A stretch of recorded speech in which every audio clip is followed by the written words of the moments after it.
શિક્ષણ ખૂબ જ મહત્વની વાત છે, પરંતુ માણસ હોવામાં શું ફક્ત શિક્ષણ જ તમારી લાયકાત અને તમારા આવડતનું સર્ટિફિકેટ છે? આ પ્રશ્ન ઉઠવા પાછળનું કારણ છે ગુજરાતના રાજકારણમાં નેતાઓની વધતી જતી તોછડાઈ અને રાજકારણનું સતત નીચે ઉતરતું જતું સ્તર.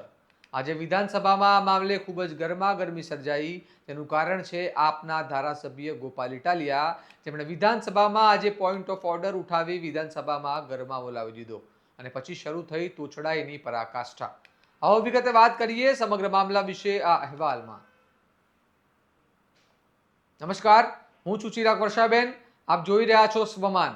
ગુજરાતની 15મી વિધાનસભાનું 8મું સત્ર હાલ ચાલુ છે, જેમાં બજેટ રજૂ થયા બાદ તે મામલે ચર્ચાઓ ચાલી રહી છે. ત્યારે ગોપાલ ઇટાલિયા દ્વારા આજે વિધાનસભામાં પોઈન્ટ ઓફ ઓર્ડર ઉઠાવ્યો હતો. હવે તમને વિધાનસભામાં પોઈન્ટ ઓફ ઓર્ડર શું હોય તે વિશે પહેલા સમજાવું. જ્યારે ગૃહમાં કોઈ ચર્ચા ચાલતી હોય અને તે ચર્ચા દરમિયાન કોઈ ધારાસભ્યને લાગે કે મુદ્દો ચર્ચાથી વિપરીત છે અથવા ખોટી માહિતી આપવામાં આવી રહી છે અથવા કોઈ નિયમનું ઉલ્લંઘન થઈ રહ્યું છે, ત્યારે તે ઊભા થઈને વિધાનસભાના અધ્યક્ષ પાસે પોઈન્ટ ઓફ ઓર્ડર પર બોલવાની મંજૂરી માંગી શકે છે અને તે વ્યક્તિ બોલશે કે નહીં તે વિધાનસભાના અધ્યક્ષ નક્કી કરે છે, જેમાં ભાષણ નહીં પરંતુ જે મુદ્દા પર સવાલ હોય તે વિશે બોલવાનું હોય છે. હવે ગુજરાત વિધાનસભાની વાત ચાલી રહી છે, ત્યારે આજે ગોપાલ ઇટાલિયા દ્વારા વિધાનસભાના અધ્યક્ષ શંકર ચૌધરીને પોઈન્ટ ઓફ ઓર્ડર પર બોલવાનું કહેવામાં આવ્યું અને મંજૂરી મળતા ગોપાલ ઇટાલિયાએ મુદ્દો ઉઠાવ્યો કે પ્રશ્નોત્તરી કાળ નાનો હોય છે અને તેના જવાબમાં મંત્રીઓ લાંબી વાતો અને લોકોને અભિનંદન આપવામાં સમય બગાડે છે, જેનાથી ચર્ચામાં વધુ સવાલો આવી શકતા નથી.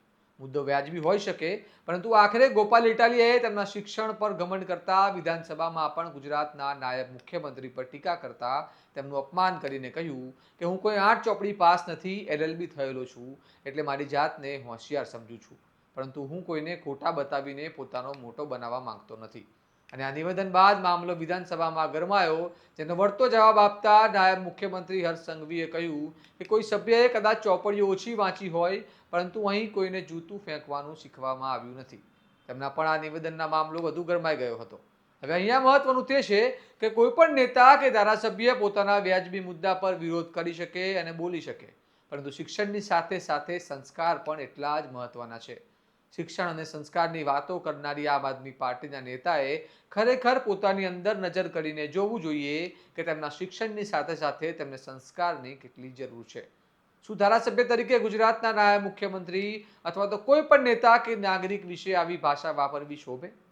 શું વધુ શિક્ષણ મેળવી લો એટલે નેતાઓને રાજકારણના નામે કોઈ પણ વિષય કોઈ પણ શબ્દોમાં બફાટ કરવાની પરવાનગી મળી જાય છે? આ સવાલ ગુજરાતના નાગરિકોને થવો જોઈએ, કારણ કે નેતાઓના આવા બફાટથી રાજકારણ ગંદુ બની જાય છે અને ચારે તરફ બસ લોકો આવા નિવેદનો જ આપવામાં વ્યસ્ત રહે છે. ના જનતાના કામ થાય, ના રાજ્યનું ભલું. કોઈની ભક્તિમાં એટલા પણ લીન ન થવાય કે તમને સંસ્કાર અને શિક્ષણ વચ્ચેનો ભેદ ભૂલાઈ જાય. આ સમગ્ર મામલે તમારું શું મંતવ્ય છે અમને કમેન્ટ બોક્સમાં જણાવો અને આ પ્રકારના વિશ્લેષણવાળા સમાચાર માટે આ વિડીયોને લાઇક, કમેન્ટ અને શેર અવશ્ય કરો અને સ્વમાનની ચેનલને સબસ્ક્રાઇબ કરવાનું ભૂલતા નહીં. નમસ્કાર.